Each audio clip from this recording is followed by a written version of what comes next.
അസ്സലാമു അലൈക്കും വറഹ്മത്തുള്ളാഹി വബറകാതുഹു. പ്രിയ വിദ്യാർത്ഥികളെ, രക്ഷിതാക്കൾ, സുന്നി വിദ്യാഭ്യാസ ബോർഡ് ഇംഗ്ലീഷ് മീഡിയം സ്കൂളുകളിൽ 4ാം ക്ലാസ്സിന് വേണ്ടി തയ്യാറാക്കിയ വാർഷിക പരീക്ഷയുടെ ഖുർആൻ ഹിഫ്ളിന്റെ പേപ്പറാണ് നോക്കാൻ പോകുന്നത്.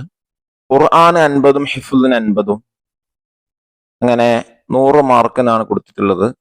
അതേമായി തിലാവത്തുൽ ഖുർആനിൽ നിന്നുള്ള ചോദ്യം വന്നിട്ടുള്ളത് സൂറത്ത് സാഫാത്തിലെ 53 മുതൽ 60 വരെയുള്ള ആയത്തുകൾ ഓരോ കുട്ടിയെ കൊണ്ട് മുസ്ഹഫിൽ നോക്കി ഓദിക്കുക. ഇത് ശ്രദ്ധിക്കേണ്ടത് മഖ്റജും നടത്തി ഓത്തും കിതാബിൽ പഠിച്ച തജ്വീദ് നിയമങ്ങളും മാർക്കിൽ പരിഗണിക്കേണ്ടതാണ്. തജ്വീദ് നിയമം അനുസരിച്ച് ഓതാവൂ, എന്നാൽ മാത്രമേ മാർക്ക് കിട്ടൂ എന്നുള്ളതാണ്. രണ്ടാമതായി ഹിഫ്ളുൽ ഖുർആനി വൽ അദ്കാർ. ഹിഫ്ളും മറ്റു ദിക്റുകളും കാണാതെ ചൊല്ലിക്കൊടുക്കുക. അതിലെ 13 ക്വസ്റ്റ്യൻസ് ആണുള്ളത്. അതിൽ ഒന്നാമത്തെ ചോദ്യം സൂറത്തുൽ ആലയിൽ നിന്ന് ഫദക്കിർ ഇന്ന ഫഅത്തി ദിക്റ മുതൽ റബ്ബിഹി ഫസല്ല അതുവരെയാണ് ഓതി കൊടുക്കേണ്ടത്.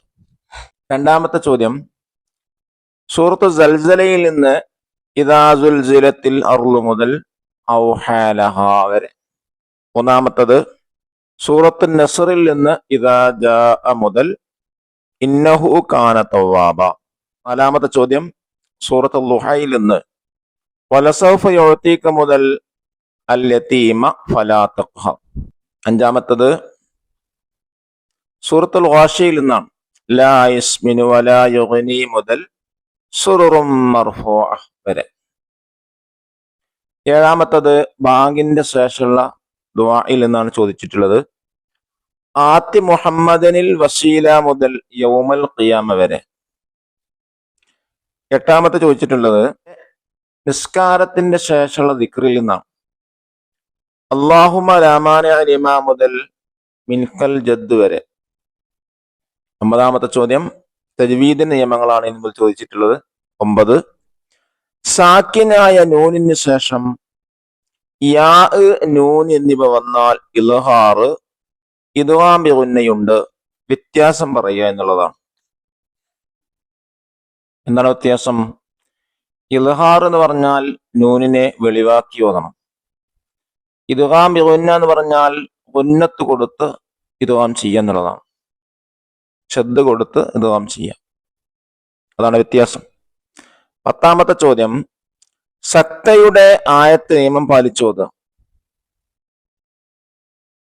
ഉദാഹരണമായി കല്ല ബൽ റാന, അവിടെ ഒന്ന് നിർത്തിയിട്ട് ശ്വാസം വിടാതെ നിർത്തി ഓതുക. 11 ഇദ്ഗാം എന്നാൽ എന്ത്? ഒരക്ഷരത്തെ മറ്റൊരക്ഷരത്തിലേക്ക് ചേർത്ത് ശ്രദ്ധ ചെയ്ത് ഒരക്ഷരമായി ഉച്ചരിക്കുന്നതിനാണ് ഇദ്ഗാം എന്ന് പറയുന്നത്. 12ാമത്തത് മീമു സാക്കിനയെ ഇൽഹാർ ചെയ്യേണ്ടത് എപ്പോൾ? സാക്കിനായ മീമിന് ശേഷം മീമും ബാവുമല്ലാത്ത ഏതക്ഷരം വന്നാലും ഇൽഹാർ ചെയ്യേണ്ടതാണ്. 13ാമത്തെ ചോദ്യം അർത്ഥം പൂർണ്ണമാകാത്ത സ്ഥലത്ത് നിർത്തിയാൽ എന്തു ചെയ്യണം? വീണ്ടും പിന്നിൽ നിന്ന് എടുത്തോളണം. ഇങ്ങനെയാണ് മുൻ വർഷത്തിൽ ചോദിച്ചിട്ടുള്ളത്. അള്ളാഹു നമ്മുടെ മക്കൾക്ക് നന്നായി ഓതാനും ഹിഫ്ളാക്കാനുള്ള തൗഫീക്ക് നൽകാൻ ഗ്രഹിക്കട്ടെ. അസ്സലാമു അലൈക്കും വറഹ്മത്തുള്ളാഹി വബറകാതുഹു.